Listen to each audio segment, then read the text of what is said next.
할렐루야. 사랑하는 미주세안교회 성도님들, 그리고 한국과 미국에서 지금 온라인으로 또 예배를 드리시는 성도님들, 그리고 유튜브를 통해 또 설교를 들으시는 성도님들께 하나님 우리 아버지와 예수 그리스도로부터 은혜와 평강이 있기를 간절히 바랍니다. 우리는 지금 설교 시즌 3번째 누가행전의 마지막 부분에 와 있습니다. 누가가 데오빌로 각하라는 사람에게 쓴 이 2권의 역사적 기록, 누가복음과 사도행전은 성경이 되었습니다. 예수님의 행적과 사도들의 행적을 기록한 이 헌정문이 하나님의 말씀이 된 것이죠. 저는 오늘 누가복음과 사도행전에 각각 나오는 두 구절로부터 설교를 시작하려고 합니다. 누가복음 9장 51절을 다시 보겠습니다. 예수께서 승천하실 기약이 차감해 예루살렘을 향하여 올라가기로 굳게 결심하시고, 그리고 다음 사도행전 보겠습니다. 이 일이 있은 후에 바울이 마게도냐와 아가야를 거쳐 예루살렘에 가기로 작정하여 이르되 내가 거기 갔다가 후에 로마도 보아야 하리라 하고, 이렇게 나오죠. 여러분, 이 두 구절은 누가가 그의 복음서와 사도행전을 이어주는 하나의 거대한 구속사적인 연결고리입니다. 말이 조금 어려운데 이 두 구절은 다시 말해서 누가복음과 사도행전을 연결해주는, 그리고 서로가 연관이 되어 있는 구절이라는 뜻입니다. 예수님은 예루살렘으로 가기로 결심하셨어요. 바울도 예루살렘으로 가기로 작정했습니다. 누가는 왜 누가복음과 사도행전에서 각각 이 결심을 기록했을까요? 그리고 성령님은 이 두 구절을 읽는 우리들에게 오늘 이 시간 무엇을 말씀하시고 싶은 걸까요? 크게 세 가지로 나누어서 살펴보겠습니다. 첫째, 우리 한번 따라해 보겠습니다. 예루살렘은 사명의 길입니다. 감사합니다. 예수님에게 예루살렘은 죽음의 길이었습니다. 그러나 그 죽음은 바로 구원의 길이었습니다. 그래서 주님은 얼굴을 굳게 하시고 예루살렘으로 가셨습니다.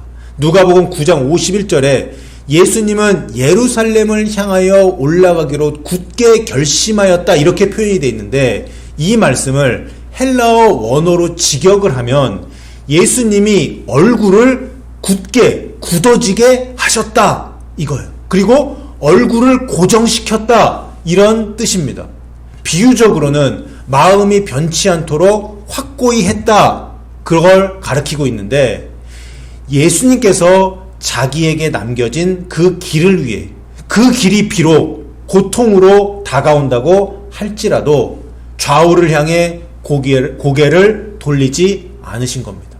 오로지 자기가 가야 할 길에 꽂혀있는 그 표대를 향해 얼굴을 고정시켰고 거기서 눈을 떼지 않으셨던 겁니다.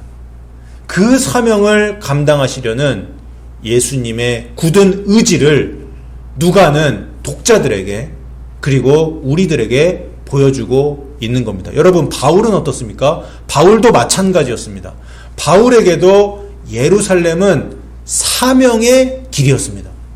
사도행전 19장 21절을 다시 보시면 바울이 마게도냐와 아가야를 거쳐 예루살렘에 가기로 작정하였다, 이렇게 나오는데, 예루살렘에 가기로 작정했다, 결심했다, 이 표현에 한글 성경에는 생략된 부분이 있어요. 헬라어 원어 성경과 킹 제임스 영어 성경을 보시면 결심했다라는 그 표현 뒤에 헬라어 엔토 푸뉴마티, 영어로는 in the spirit, 이런 표현이 나옵니다. 무슨 말입니까? 바울이 예루살렘에 가기로 계획을 세울 때 인간적인 생각으로 결정을 한 것이 아니라 성령님의 인도 속에서 굳게 결심했다라는 것을 우리 헬라어 원어 성경과 킹제임스 성경을 보면 알 수가 있습니다. 예루살렘은 바울에게 결박과 고난이 기다리는 길이었습니다. 하지만 그 길을 통해 로마 선교의 문이 열렸죠. 이방의 중심, 로마로 이어지는 결정적인 그런 관문이 예루살렘이었던 겁니다. 여러분, 혹시 여러분의 예루살렘은 무엇입니까? 여러분에게 결박과 고난이 있는, 더 심하게 말하면 죽을 것 같은 고통이 있는 그런 자리가 혹시 있습니까? 용서하기 힘든 사람이 혹시 있습니까? 해결되지 않는 재정적인 문제입니까? 관계의 상처입니까? 우리 각자에게는 주어진 예루살렘이 있습니다. 그러나 그 길 끝에는 하나님이 반드시 새로운 길을 여십니다. 그래서 우리는 소망과 희망을 가질 수 있는 거예요. 여러분, 저는 작년 2024년을 시작하면서 300일 철야 작정 기도를 시작했습니다. 2023년 12월 31일 날, 그날 밤에 저는 이렇게 기도했어요. 하나님, 2024년 1월 1일부터 제가 300일 동안 교회에서 자면서 철야 기도를 하겠습니다. 300일 동안. 그러니 이 기도가 끝날 때 우리 교회를 300명으로 부흥시켜 주옵소서. 그리고 저는 2024년 1월 1일부터 밤마다 집에 안 들어가고 교회 본당에서 여기 앞에서 이불을 깔아놓고 기도하면서 잤습니다. 물론 기도 못하고 그냥 잠만 잔 날도 많이 있었습니다. 그래도 하나님 앞에 약속한 대로 반드시 교회에서 이 자리에서 잤습니다. 2024년 여름 정도에는 저희 아이들이 이렇게 얘기해요. 아빠, 집에 언제 들어와? 밤에 아빠 없으니까 무서워. 그런 말도 했었습니다. 그렇게 300일 작정 기도를 하면서 저는 수많은 은혜를 받았어요. 드디어 2024년 10월 26일 토요일 교회에서의 마지막 300일째 되는 밤을 보내면서 저는 이런 기대를 했습니다. 내일 2024년 10월 27일 종교개혁 주일에 새 가족들이 우리 교회로 몰려오고 내가 설교를 했을 때 그 설교가 성령님의 강한 역사를 일으킬 거다. 이런 기대를 했습니다. 하지만 300일이 지난 다음날 주일 새 가족은 오지 않았고 아무 일도 일어나지 않았습니다. 조금 실망을 했죠.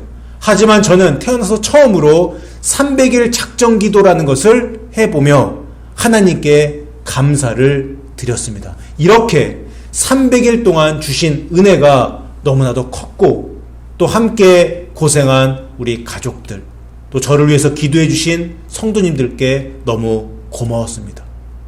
그날 밤부터 이제 교회 이불 다 정리하고 집에 들어가서 자기 시작했습니다. 그런데 300일 작정 기도의 결실, 그 기적은 바로 그 다음 주에 일어났습니다. 트럼프가 47대 미국 대통령으로 선출된 직후인 2024년 11월 7일 저는 큰 은혜를 받게 되었습니다. 그것은 바로 성령님께서 제게 제 인생의 사명을 알려주신 겁니다. 오늘 본문의 주인공인 예수님과 바울의 사명이 뭡니까? 예수님은 예루살렘 골고다 언덕에서 십자가에 달려 돌아가시고 부활하심으로 온 인류를 구원하는 것이었죠. 바울의 사명은 무엇이었습니까? 바울의 사명은 이방인의 선교사가 되어서 땅끝까지 복음을 전하고 또 자신이 쓴 편지들이 성경이라는 세상에서 가장 귀한 책으로 만들어지는 것이었습니다. 제가 이 시간에 300일 작정기도 후에 알게 된 저의 사명을 다 말씀드릴 수는 없지만 중요한 것은 이겁니다. 사람이 이 땅에 태어나서 자신의 사명을 알아야 한다는 사실입니다. 이것은 자신의 머릿속에서 나온 것이 아니에요. 하나님이 여러분 한 사람 한 사람에게 맡기신 일입니다. 그리고 사명은 그 사람이 이 땅에 태어난 이유이기도 합니다. 사명을 발견하면, 표대를 발견하면 그 사람은 그것을 이루기 위해 누가 시키지 않아도 달려갑니다. 그리고 이 사명은 성경에 나오는 위대한 인물들에게만 있는 것이 아니에요. 평범하게 사는 우리 같은 사람들에게도 인격적인 하나님이 맡기신 일이 있는 겁니다. 그리고 우리가 휴거되고 예수님을 만나는 그날 주님이 우리에게 이렇게 말씀하실 겁니다. 착하고 충성된 종아. 여기서 착하고 충성되었다는 평가는 바로 그 사람에게 맡겨진 사명을 얼마나 잘 감당했느냐 못했느냐 그것으로 결정됩니다. 그리고 여러분, 나이가 중요한 것이 아니에요. 모세는 80세 할아버지 때 자신의 사명을 깨달았어요. 우리가 주님 오시기 전에 또는 죽기 전에 단 1년을 살아도 맡겨진 사명을 감당한다면 그 사람이야말로 착하고 충성된 종이라 불림 받을 겁니다. 예수님처럼, 그리고 바울처럼 예루살렘의 그 사명의 길을 굳게 결심하고 걸어가는 저 여러분 되시기를 주님의 이름으로 축원합니다. 둘째 보겠습니다. 한번 따라해 보겠습니다. 하나님의 뜻은 고난 없는 길이 아닙니다. 고난이 있다는 거예요. 사랑하는 여러분, 하나님의 뜻은 언제나 편한 길이 아닙니다. 예루살렘으로 가는 길은 평탄한 길이 아니에요. 예수님께서도 예루살렘은 십자가의 길임을 알면서 걸어가셨어요. 바울에게도 예루살렘은 순환과 결박의 길이었습니다. 그러나 그 길이 결국에는 부활의 길로, 그리고 복음의 승리로 이어졌습니다. 저 역시 고시생의 길, 목회자의 길을 걸어오며 수없이 되뇌었습니다. 신림동에서 고시 공부를 하면서는 왜 이렇게 힘든가? 왜 길이 막히는가? 나는 왜 계속 시험에 떨어지는가? 하나님의 뜻은 도대체 무엇인가? 이런 질문을 수도 없이 했습니다. 혈혈 단신으로 와이프와 어린아이 두 아들만 데리고 미국 캘리포니아 여기 와서 목회할 때는 날씨는 너무 좋은데 왜 나는 이렇게 힘든가? 왜 길이 막히는가? 하나님이 도대체 왜 나를 미국까지 보내셨는가? 하나님의 뜻이 도대체 무엇인가? 이렇게 수많은 밤을 울면서 기도했습니다. 그런데 여러분, 지금 와서 돌아보니 그 막혔던 길, 그 눈물의 골짜기가 새로운 길의 출발점이었어요.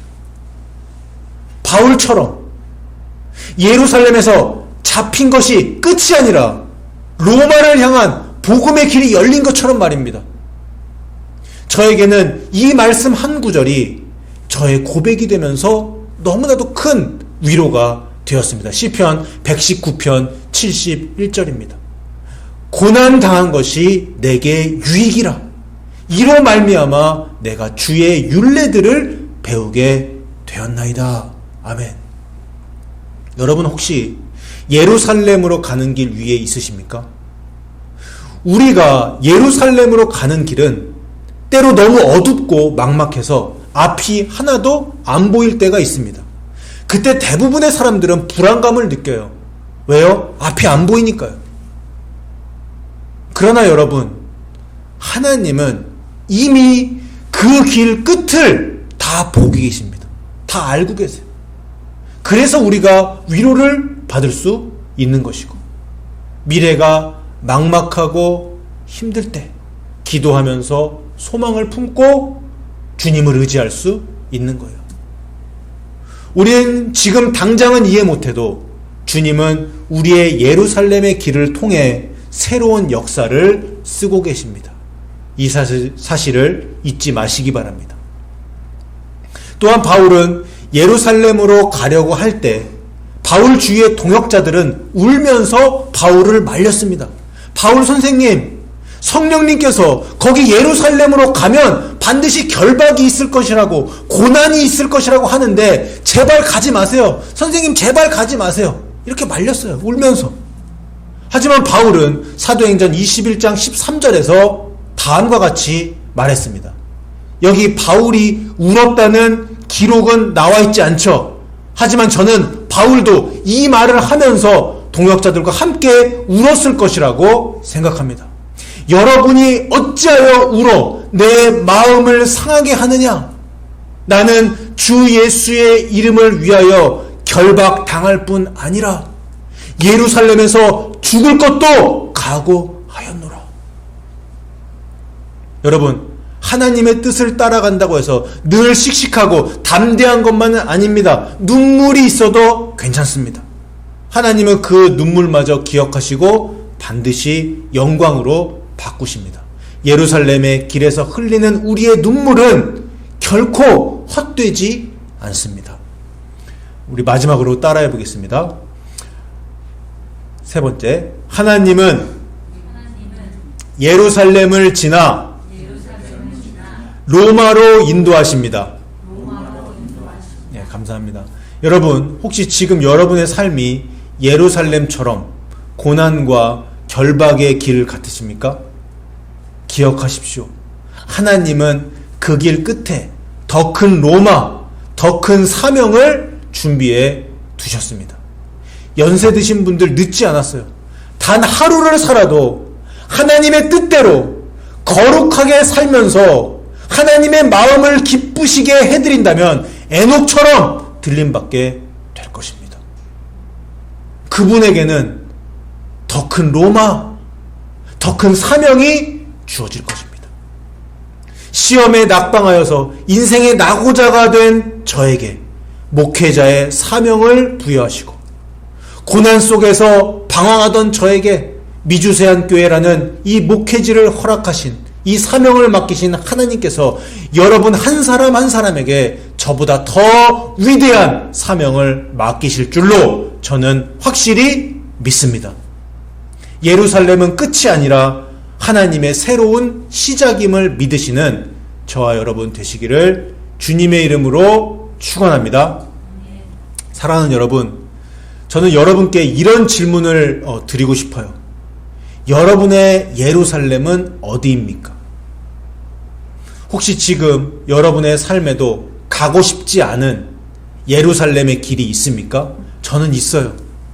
그런 좁은 길이 있습니다. 가기 싫은 그 길이 있어요. 그 길은 고난의 길이에요. 외로움의 길입니다. 실패와 막힘의 길이에요. 그런데 여러분 기억하십시오. 하나님의 뜻은 우리의 뜻보다 높고 우리의 뜻보다 깊습니다. 여러분 믿습니까? 이사야 55장 8절과 9절을 보겠습니다. 이 진리가 정확하게 나와 있어요. 이는 내 생각이 너희의 생각과 다르며 내 길은 너희의 길과 다름이니라. 여호와의 말씀이니라. 다음 구절. 이는 하늘이 땅보다 높음 같이 내 길은 너희의 길보다 높으며 내 생각은 너희의 생각보다 높음이니라. 아멘. 또한 여러분 너무 잘 아시는 잠언 16장 9절 말씀. 사람이 마음으로 자기 길을 계획할지라도 그 걸음을 인도하시는 이는 여호와이시니라.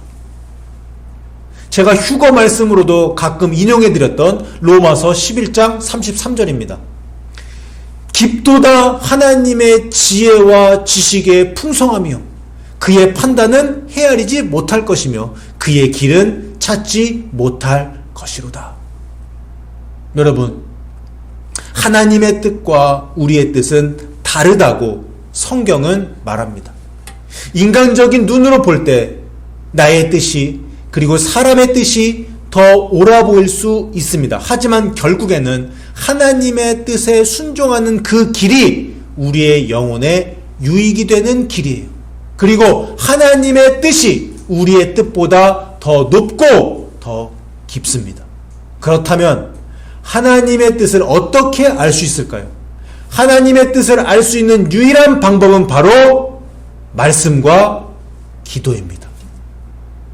교과서적인 답이죠. 여러분, 말씀과 기도, 이것이 하나님이 거룩하니 너희도 거룩하라라는 이 말씀을 실천할 수 있는 유일한 실천 방안입니다. 우리는 말씀으로 거룩하여지고 기도로 거룩하신 예수님을 만납니다. 말씀은 하나님의 영감으로 성령님이 기록하신 것이기 때문에 이 말씀 안에 모든 하나님의 뜻이 담겨 있습니다. 그런데 지금으로부터 수천 년 전에 있었던 이야기고 나와는 다른 시대를 살았던 사람들의 이야기들이기 때문에 이 성경 말씀이 지금 이 시대를 살아가고 있는 우리들에게 적용시키는 것이 그렇게 쉬운 문제는 아닙니다. 지금은 주님 오시기 직전 인류의 과학 기술 문명이 최고조로 발전된 그런 시대가 아닙니까? 엄청나게 빠른 속도로 세상은 변하고 있어요. 4차 산업혁명이 일어나서 인공지능, AI, 사물, 인터넷, 빅데이터 등 첨단 정보통신 기술이 경제, 사회, 정치 전반에 융합되면서 나타나는 시대입니다. 혁신적인 변화를 지금 우리는 경험하면서 살아가고 있습니다. 단순히 생산 방식의 변화뿐만 아니라 전 인류의 삶의 방식과 사회 구조 자체를 근본적으로 바꾸고 있습니다. 이런 4차 산업혁명 시대에도 인류의 마지막 때에도 하나님의 뜻을 알아가고 하나님의 뜻을 분별하는 방법은 변하지 않았습니다. 진리는 변하지 않았으니까요. 그것은 바로 성경을 읽고 주님 앞에서 기도하는 것입니다. 회심한 이후에 바울은 다메섹 도상에서 주님께 이렇게 물었습니다. 사도행전 22장 10절에 주님 무엇을 하리이까? 여러분 이것이 기도의 본질이에요. 주님 내가 무엇을 해야 합니까? 이 길이 주님의 뜻입니까? 이 질문이 바로 하나님의 뜻을 여는 열쇠입니다. 오늘 집으로 돌아가시면서 단 한마디라도 좋으니까 이렇게 기도해 보십시오. 그리고 설교 후에 침묵 기도 시간에 하나님께 여쭤보세요. 주님, 제가 무엇을 하리이까? 이 기도가 여러분의 예루살렘 길을 하나님의 역사 무대로 바꾸어 줄 것이라고 저는 믿습니다. 사랑하는 성도 여러분, 누가는 누가복음의 예수님과 사도행전의 바울을 통해 우리에게 말합니다. 예수님도 바울도 예루살렘을 향해 결심했고 그 길을 갔다고 말입니다. 그 길은 고난의 길이었지만 그 길은 결국 구원의 길이고 결국에는 새로운 길의 출발점이 되었습니다. 혹시 지금 여러분에게도 가고 싶지 않은 그런 예루살렘이 있습니까? 만나고 싶지 않은, 피하고 싶은 그런 사람이 혹시 있으십니까? 두려워하지 마십시오. 예루살렘은 끝이 아닙니다. 예루살렘은 시작입니다. 예루살렘에서 만났던 고난과 박해 그리고 어려움들은 예수님과 바울을 영광의 길로 인도했습니다. 예루살렘 도상에서 우리 모두 주님 앞에서 이렇게 기도하면 좋겠습니다. 주님, 무엇을 하리이까? 이 기도를 통해 주님이 예루살렘을 지나 영광의 로마로 우리를 인도하실 줄로 믿습니다. 오늘 들으신 이 말씀을 마음판에 새기시고 예수님처럼 그리고 바울처럼 묵묵히 예루살렘을 향해 걸어가시는, 그래서 들림받고 천국 가는 저 여러분 되시기를 주님의 이름으로 축원합니다.